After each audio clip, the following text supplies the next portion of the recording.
Well, hello, Internet friends. You weren't expecting to see me today, were you?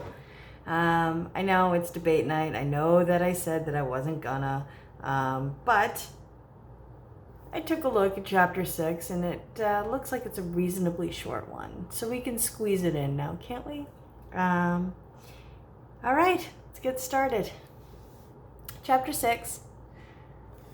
On January 26th, 2017, the sixth day of the Trump presidency, Matt Pottinger, then head of Asia policy for the National Security Council staff and not yet the deputy national security advisor, was summoned to a meeting with the new president.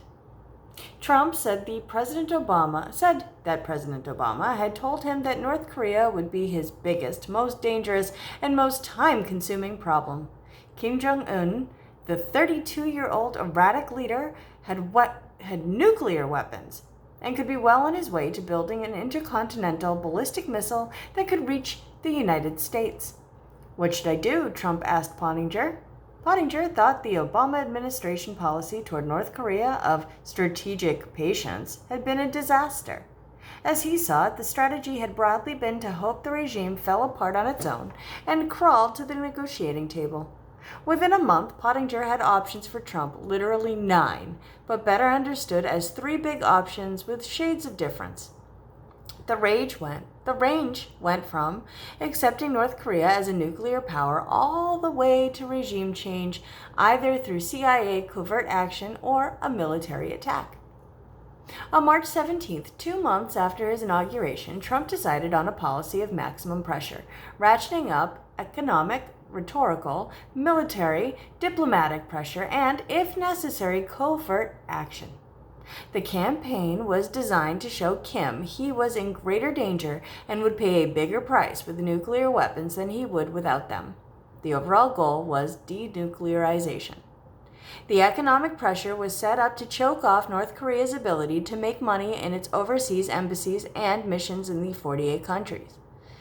Economic sanctions were imposed that banned 100% of North Korean coal exports. Nations that allowed North Koreans to work within them agreed to push them out. North Korean restaurants and other overseas businesses connected to the regime were shut down. North Korean seafood operations abroad, which were run mainly by Kim's military to make money, were targeted. Oil imports were cut off. One of Trump's first nominations, just 2 weeks after being elected president, had been Representative Mike Pompeo, who had served 3 terms in the House as CIA director.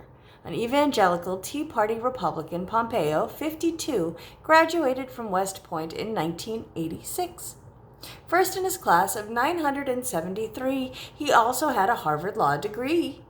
Around the beginning of March, Pompeo met at the CIA with Andy Kim, a legendary CIA operator who had just retired after 29 years running some of the agency's most successful intelligence operations against North Korea. Born in South Korea, Andy Kim had come to the United States as a teenager with his immigrant parents. Fluent in Korean and educated at one of the elite high schools in South Korea, Kim was an ideal, sophisticated undercover operator. He fit in.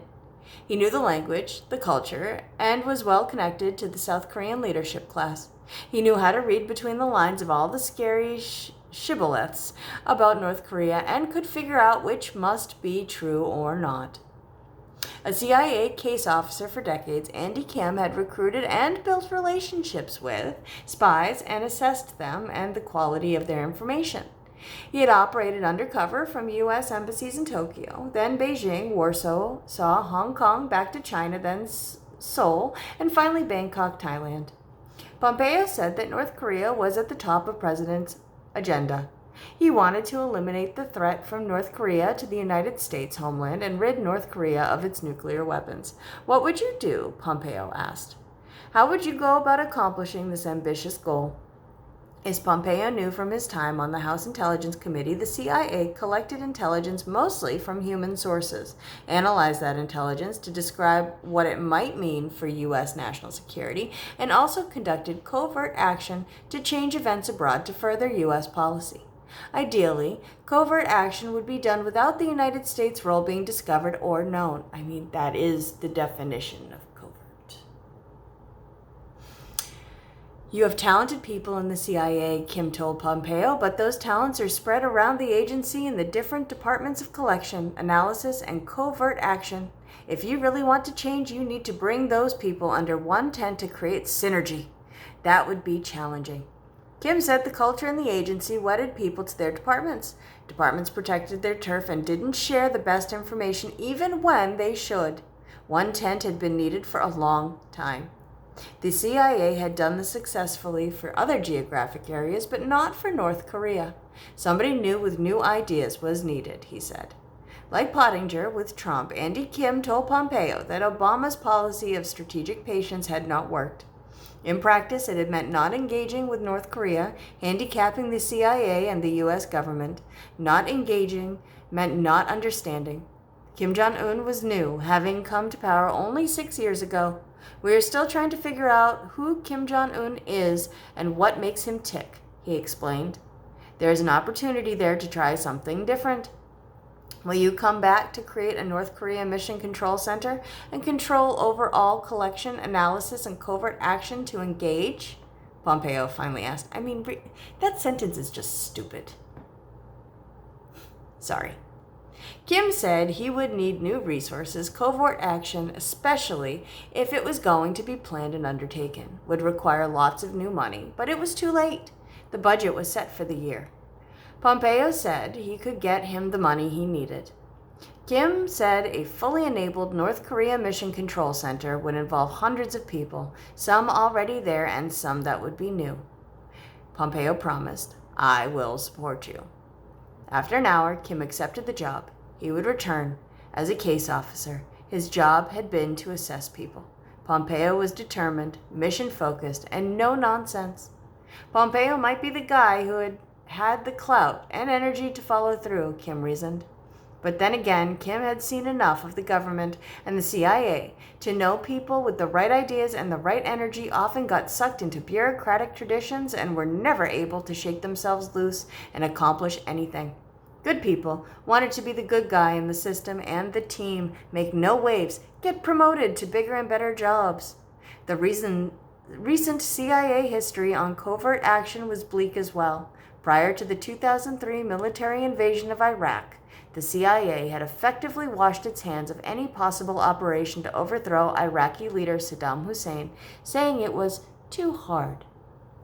In the CIA's re-examination of its role following the spectacular failure of the Iraq War, the Iraq Operations Group was referred to as the House of Broken Toys, and CIA leadership concluded it was an abdication of responsibility to not give a president covert action options. In retrospect, overthrowing Saddam through covert action, through difficult and risky in the extreme, would have been so much less costly in terms of lives and money. Mattis planned military operations for North Korea, and Tillerson made the diplomatic efforts.